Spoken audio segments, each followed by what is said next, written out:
Right, guys, we're pulling the spacers back off and then putting a little bit of blue Loctite on them, getting all 5 lugs on there, and then doing all of our lugs on the outside.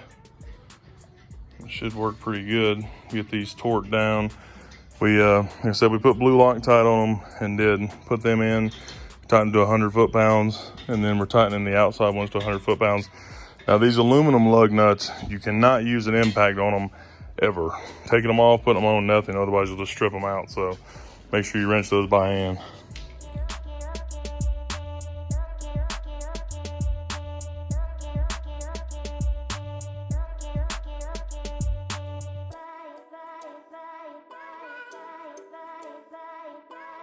All right, guys, so we got the wheels all buttoned up the correct way.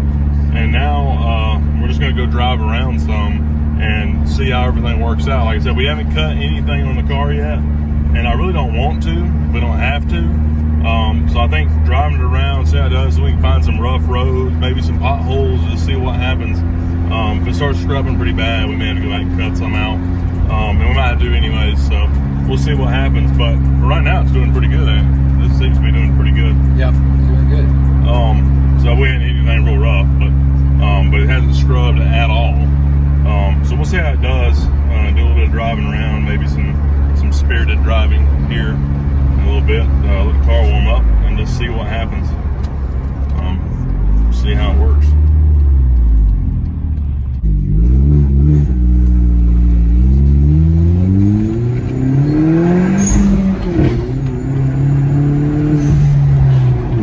Traction control set in. This thing locks you down when traction control comes in. I wonder what happened. Yeah, I forgot about that. You take off and it spins the tiniest bit. It goes, nope. Which means it's still trying to spin these 11-inch tires, which is pretty impressive. Yeah, it is. For a 2-cylinder, 4-cylinder, 2-liter, huh? Yeah, that's true.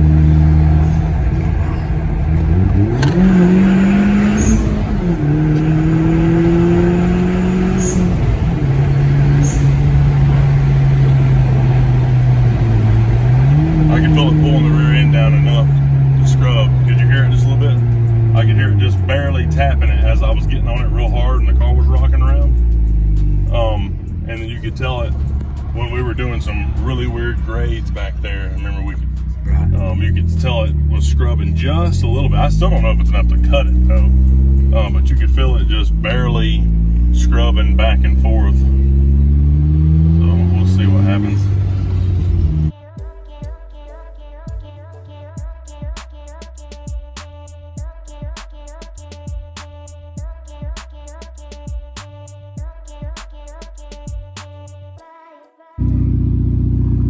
Alright guys, you may have noticed in the last couple videos that I ended up taking off the Monster Service stuff.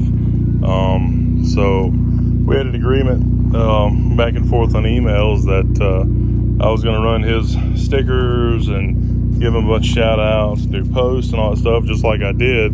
He was going to send me some stuff sponsorship wise, and t-shirt stickers and random stuff like that. And everything worked out and he said okay, he was ready to do it. And then been waiting around, sent him an email and said, hey, can you send me a tracking number? And he said, no, we decided not to do that after I had already done my part, which is just sad. They make really good products. I like these fenders. I think they did a great job on them. It's just, you know, I just don't think that's the way you do business. So it's kind of sad, but they make good products. I like these over fenders. But he said he didn't like that I used the universal fenders, which are the cheaper fenders, instead of the V1 or V2 fenders that they sell, which are full kits. Those full kits are a lot more expensive.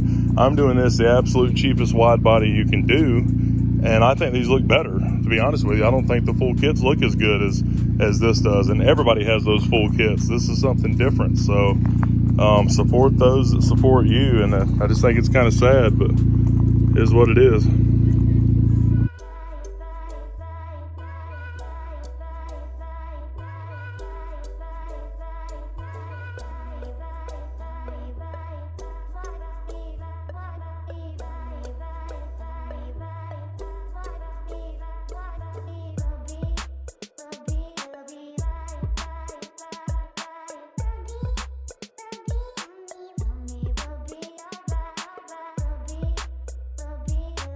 Right, guys, don't forget you can get $25 off of ceramic coating the Armor Shield 9 from Avalon King by putting HiRevz 25 in at checkout at avalonking.com. Also, don't forget to like, comment, and share on this video for your chance to win the AMR 500 Supercharger.